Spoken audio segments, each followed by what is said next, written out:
Hello everyone, welcome to Physics Mafia. Today we are going to discuss problem number 1.74 from Irodo Hitley series. ये NLM friction की problem है, simple जो पुली block systems होते हैं, but यहाँ पर थोड़ा सा ट्विस्ट है इस प्रॉब्लम के अंदर, है ना। क्वेश्चन पढ़ेंगे तो समझ में आ जाएगा, कोई मुश्किल क्वेश्चन नहीं है, अगर तुम ध्यान से सुनोगे तो आसानी से सोल्व हो जाएगा, है ना। इसमें प्रॉब्लम में बोल रखा है इन अरेंजमेंट सोन इन फिगर 1.17 जो फिगर दे रखा है हमें, ठीक है। इस फिगर के अंदर सिचुएशन ऐसे दे रखी है कि मास जो है रोड का वो कैपिटल एम है, इस रोड का मास कैपिटल एम है और exist the mass small M of the ball, है ना। इसका मास कैपिटल एम है और स्मॉल एम जो बीड बीड यानी कि स्मॉल बॉल मान लो जिसके अंदर से होल किया गया होता है, बीड जिसके अंदर धागा पिरो देते हैं ना, वैसा सा। तो वो बीड है और कैपिटल एम मास, और ये बोल रहा है कि कैपिटल मास एक्सीड करता है स्मॉल एम से, यानी कि ये भारी है, ठीक है। अब बोल रखा है कि the ball has an opening permitting it to slide along the thread with some friction. ये इसके अंदर होल है और इसके अंदर ये धागे पे फिसल सकती है, मतलब बीड है ना, या फिर धागा इसमें से पास करके और स्लाइड कर सकता है, कोई दिक्कत नहीं है उसमें ना। वो फ्रिक्शन जरूर लगेगा उनके बीच में, बट वो स्लाइड कर सकते हैं, ठीक है। वो बोल रहा है सम फ्रिक्शन के कुछ फ्रिक्शन लगेगा, उसके साथ वो स्लाइड कर सकते हैं रिलेटिवली। बोले the mass of the pulley and the friction on axle are negligible. जो पुली है और एक्सल पर उसका मास और फ्रिक्शन वहाँ पर नेग्लिजिबल है, यानी कि आइडियल पुली है। अब बोल रहे हैं कि when set free both bodies begin moving with constant acceleration.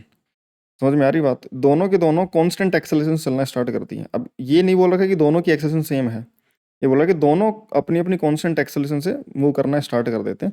अब बोला कि find the friction force between the ball and the thread. ये बॉल जो है बीड और ये जो थ्रेड है, इसके बीच में यहाँ पर जो आपस में जो फोर्स लग रहा होगा, फ्रिक्शन स्लाइड करेंगे तो रिलेटिव जो फ्रिक्शन रिलेटिव मोशन की वजह से जो फ्रिक्शन आएगा वो फ्रिक्शन हमें बताना है। और कंडीशन ये है कि if T second after the beginning of the motion, जैसे इनको रेस्ट से छोड़ा गया, उसके टी सेकेंड बाद जैसे ये अब लोअर पॉइंट पर है ना, it ball got opposite to the upper end of the rod. ये ऊपर की तरफ आ जाती है, यानी कि कुछ रोड नीचे आती है, कुछ बॉल ऊपर जाती है। तो सिनेरियो ऐसा हो जाता है कि रोड ऐसे रहती है और बॉल ऐसे रहता है। तो ये इतना विद रेस्पेक्ट टू रोड, एक तरीके से विद रेस्पेक्ट टू रोड देखो, अगर रोड रुका हुआ रहे तो रोड की लेंथ के बराबर ही ऊपर चली गई है। समझ में आ गई बात। The rod length is equal to L, rod की लेंथ हमें एल दे रखी है। अगर तुम्हें प्रॉब्लम में थोड़ी सी स्टेटमेंट समझने में समस्या है तो एक बार वीडियो को बैक करके जरूर देख लेना, क्योंकि अगर प्रॉब्लम समझ में आ गई कि क्या क्वेश्चन में पूछा गया और क्या गिवन है तो फिर आसानी से सोल्व हो जाएगा, ठीक है। मैं तुम्हें एक्सप्लेन करता हूँ कि क्या सिचुएशन है, उसके बाद में क्या कैलकुलेट हमें करना है। हमें पुली दे रखी है, ये ब्लॉक है, रोड है एल लेंथ की, है ना। ये बीड यहाँ पर फंसा हुआ है इसके अंदर से होल करके और ये धागे से फंसा हुआ है, और ये यहाँ पर स्लाइड कर सकता है, स्लाइड कर सकता है। तो फिर ये स्ट्रिंग कंस्टेंट यहाँ पर वैलिड नहीं होगा इस पॉइंट और इस पॉइंट के बीच में। क्यों? क्योंकि ये पॉइंट जो है, ये बॉल जो है इस थ्रेड के रिलेटिवली स्लाइड कर सकता है, इस पर फिक्स्ड नहीं है। अगर फिक्स्ड होता तो जितना ये रोड नीचे आती उतना बीड भी ऊपर जाता, बट ऐसा नहीं है। ये जो बीड है ये भी फ्रीली फॉल कर सकता है, हो सकता है नीचे जा रहा हो सकता है फ्रिक्शन की वजह से ऊपर उठ रहा हो, कोई कुछ नहीं पता। बस धागा इसके रिलेटिवली स्लाइड कर रहा है, दोनों की एक्सेलरेशन सेम नहीं है, इतना हमें जरूर पता है। अब मान लो रस्सी में टेंशन टी है, ये मास स्मॉल एम है, इसकी हम मान लेते हैं कि दोनों ही नीचे गिर रहे हैं। धागे में इतना फ्रिक्शन, धागा इतना फ्रिक्शन नहीं लगा पा रहा कि इसको ऊपर खींच पाए, तो ये नीचे गिर रहा है। लेकिन ऑब्वियस सी बात है अगर फ्रिक्शन ऊपर लग रहा होगा धागे की वजह से, क्योंकि धागा ऊपर जा रहा है, ये नीचे बीड नीचे गिरेगी, तो रिलेटिवली फ्रिक्शन ऊपर लगेगा इस बीड पर, क्योंकि धागे के रिस्पेक्ट में ये नीचे जा रही है। तो उसको रोकने के लिए धागा इस पर ऊपर की तरफ फ्रिक्शन लगाएगा, तो ऊपर फोर्स आ गया इस पर, नीचे एम लग रहा होगा, ऊपर एक्स्ट्रा फोर्स फ्रिक्शन लग रहा है, तो नेट फोर्स नीचे की तरफ एम तो बचा नहीं, तो ग्रेविटी जी के बराबर तो एक्सेलरेशन इसकी होगी नहीं डाउनवर्ड डायरेक्शन में।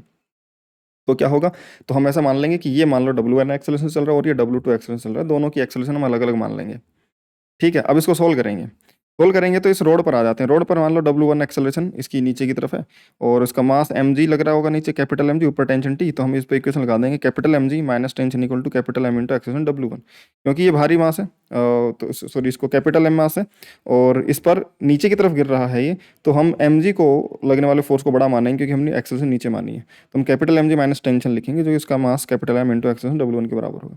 अब इस बीड पर देखो, बीड पर फ्रिक्शन ऊपर की तरफ लग रहा होगा, नीचे की तरफ mg लग रहा है, और ये भी नीचे की तरफ एक्सेलरेशन W2 मानी हमने, तो इसमें भी mg स्मॉल mg को बड़ा मानेंगे इस पर लगने वाले फ्रिक्शन से। तो हम लिखेंगे small mg minus friction equal to इसका mass m into W2।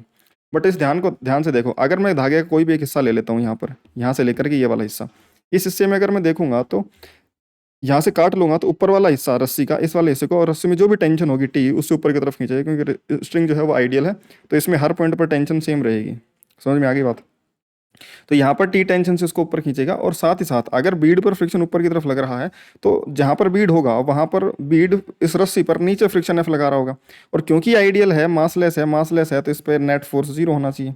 String ideal है, मास 0 है, समझ में आ गई। मास 0 है तो इस पर एफ नेट 0 होना ही पड़ेगा। एक्सेलरेशन जो मर्जी हो, F equal to M A लिखेंगे ना, अगर एम ही 0 है तो एफ नेट हमेशा 0 रहेगा, irrespective of acceleration, value of acceleration.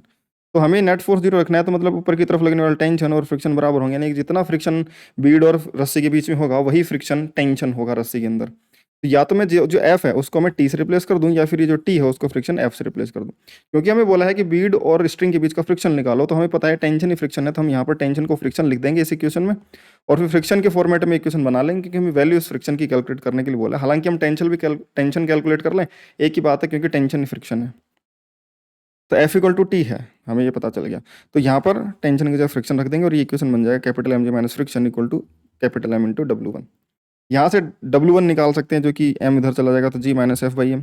यहाँ से W निकाल सकते हैं कि जो कि बन जाएगा g upon minus F upon में स्मॉल m, क्योंकि m डिवाइड होगा तो इसमें तो कट जाएगा, लेकिन यहाँ पर m बचा हुआ रह जाएगा, तो g minus F by M ये बन जाएगा। अब हम देखें कि भाई और जो टाइम t है वो क्या दे रखा है कि इनिशियली जब अगर ये रोड है उसके बॉटम मोस्ट पॉइंट की लेवल में था ये बीड, और टी टाइम बाद उसके टॉप मोस्ट लेवल के बराबर है, तो कुछ रोड नीचे आया होगा, कुछ बीड ऊपर गया होगा, तो कुछ ये सिनेरियो है। बट क्या हो कि अगर मैं रोड को रोक के देख लूँ, है ना, एक मेथड तो ये हो सकता था कि हम ये माने कि भाई मान लो इस सिनेरियो में ये रोड कुछ x1 नीचे आया है और बीड कुछ x2 ऊपर गया है, और x1 प्लस x2 ये टोटल L के बराबर हो गया, ताकि ये और दोनों मिल करके टोटल L डिस्टेंस चल लेंगे और ये नीचे से ऊपर पहुंच जाएगा। एक तो ये कंडीशन लगा लें, और वो दोनों में टाइम, इसको नीचे आने में t टाइम लगेगा, उसको ऊपर x2 जाने में, x1 आने में टाइम t, इसको ऊपर x2 आने में टाइम t, और दोनों को जोड़ करके L के इक्वल लिख देंगे, तो वो टाइम टाइम हमें पता है, तो वहाँ से कंडीशन निकल के आ जाएगी। या फिर हम ऐसा कर सकते हैं, क्योंकि हमने रिलेटिव मोशन पढ़ा हुआ है तो हम उसको यूज लेते हैं ना, और आसान बनाते हैं सिचुएशन को। तो हम बोल देते हैं कि रोड को रोक लो, क्योंकि रोड के रेस्पेक्ट में इनिशियली वो यहाँ पर है और रोड के रेस्पेक्ट में फाइनली वो यहाँ पर है। तो रोड को अगर मैं रोक लूंगा तो इसकी एक्सेलरेशन 0, और इसकी जो भी एक्सेलरेशन है वो बीड को पलट के मिल जाएगी, बस यही तो होगा। तो हम इसको रोक देते हैं, इसकी एक्सेलरेशन जो W1 थी इसको ऊपर की तरफ मिल जाएगी W1, और कुछ नहीं होगा। समझ में आ रही बात? तो वही करते हैं। अगर ये रेस्ट में है तो हम मान लेते हैं कि बीड इसके रेस्पेक्ट में ऊपर की तरफ जाएगा, तभी इसको क्रॉस कर पाएगा और ऊपर के पॉइंट पर पहुंच पाएगा। यानी कि ऑब्वियस सी बात है, इसकी एक्सेलरेशन ज़्यादा होगी तो इसको पलट के ऊपर मिलेगी, तो वो नेट एक्सेलरेशन इसके ऊपर हो जाएगी। तो इसको जो एक्सेलरेशन W1 मानी थी इसको ऊपर की तरफ मिलेगी, और इसके खुद की एक्सेलरेशन W2, और नेट ऊपर की तरफ आ जाएगा इसका W1 minus W2। Acceleration of bead with respect to rod है WB with respect to R, वो ऊपर की तरफ होनी चाहिए। तो इनिशियली देखें दोनों सिस्टम को रेस्ट से छोड़ा गया था, है ना, तो इनिशियल वेलोसिटी तो दोनों की 0 थी, तो रिलेटिव वेलोसिटी भी इनिशियल तो 0 ही रहेगी। ठीक है, एक्सेलरेशन की बात करूंगा तो एक्सेलरेशन क्या हो जाएगा, acceleration of bead with respect to rod क्या हो जाएगा, acceleration of bead minus acceleration of rod. But magnitude निकालना है, मैग्नीट्यूड निकालना है तो W1 माइनस W2 का मैग्नीट्यूड। अब क्योंकि हमें पता है कि इसकी एक्सेलरेशन इसको ऊपर की तरफ मिलेगी, इसको अगर मैं दिखाना चाहूँ यहाँ पर, इसको W1 ऊपर की तरफ मिलेगा और W2 इसका खुद का है, और नेट एक्सेलरेशन अगर ऊपर की तरफ होगा तो मतलब कि W1 को बड़ा होना पड़ेगा।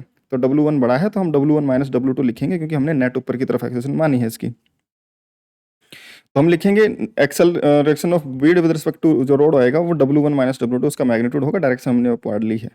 टाइम लगा उसको टी क्रॉस करने में, अगर इनिशियल 0 स्पीड से और टाइम टी में उसको डिस्टेंस एल कवर करना है, क्योंकि अगर ये यहाँ से चल के यहाँ तक गया इसकी फ्रेम में तो डिस्प्लेसमेंट एल है, तो ऐसे equal to U T plus half T square लगा देंगे, क्योंकि W1 W2 बोल रखा है क्वेश्चन में कॉन्स्टेंट है, तो relative acceleration W1 minus W2 ये भी कॉन्स्टेंट होगा, तो L equal to U T plus half T square लगा देंगे। एल यानी डिस्प्लेसमेंट, यू इनिशियली तो रिलेटिव वेलोसिटी 0 ही थी, plus half into acceleration relative कौन सी है W1 minus W2, time T लगाया तो टी स्क्वायर, तो W1 माइनस W2 बन जाएगा 2L अपॉन में T square.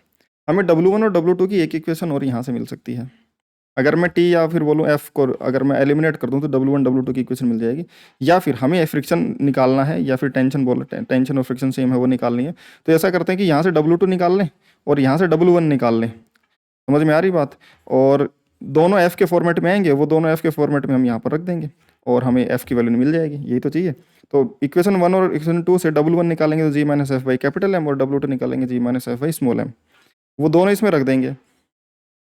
W1 minus W2 12 upon में टी स्क्वायर में, तो रख देंगे G minus F by M minus, है ना, माइनस था, और ये G minus F by small M, और G से G कट जाएगा, माइनस का F बाई कैपिटल एम, और ये प्लस का माइनस माइनस प्लस बन जाएगा F बाई स्मॉल एम, और ये बन जाएगा F कॉमन आ जाएगा 1 by small M minus 1 by capital M, ये बन जाएगा capital M minus small M by capital M small M, और ये बन जाएगा 2L बाई टी स्क्वायर, और वो उधर चला जाएगा। तो फ्रिक्शन जो हमें चाहिए था, यानी कि स्ट्रिंग में जो टेंशन होगी वो बन जाएगी 2ml 2 capital M small M L upon में capital M minus small M into T square. ठीक है, आसान सा एक्सप्रेशन बन रहा है, बट हाँ मुश्किल नहीं था अगर तुम्हें सिचुएशन क्लियर हो तो। सिचुएशन क्लियर नहीं है, क्वेश्चन क्लियर नहीं है, कहना क्या चाहता है, निकालना क्या है, तब दिक्कतें आ सकती हैं, ठीक है। तो आई होप कि चीज़ें तुम्हें क्लियर होंगी, अच्छे समझ में भी आया होगा। तुम ग्राउंड फ्रेम में भी कर सकते हो। मैंने तुम्हें बताया कि मान लो रोड x1 चल रही है, x2 और भीड़ ऊपर की तरफ x2 गया, और x1 प्लस x2 तुम्हारा l हो जाना चाहिए अपोजिट डायरेक्शन में मान करके, ठीक है। खैर रिलेटिव मोशन से कर लोगे थोड़ा आसान हो जाएगा। तो आई होप सब कुछ क्लियर है, और कोई भी डाउट हो तो तुम अपने डाउट ग्रुप पर आकर के मुझसे पूछ सकते हो। अपना माफियास डाउट कलर्स ग्रुप जो है टेलीग्राम पर, वहाँ पर आकर के मुझसे जो भी डाउट हो तुम पूछ सकते हो। ऑलरेडी बहुत सारे बच्चों पर जुड़े हुए हैं जो अपने डाउट्स आपस में डिस्कस करते हैं, तो तुम भी वहाँ पर आकर ज्वाइन से कर सकते हो। अपना टेलीग्राम पर चैनल भी फिजिक्स माफिया के नाम से, जहाँ पर क्लासेस की अपडेट्स लिंक वगैरह सारी मिल जाती हैं। दोनों की लिंक डिस्क्रिप्शन में तुम्हें मिल जाएंगी, वहाँ से जाकर के ज्वाइन कर सकते हो, ठीक है। बाकी मिलते हैं यार ऐसे ही किसी नेक्स्ट वीडियो में। बाय।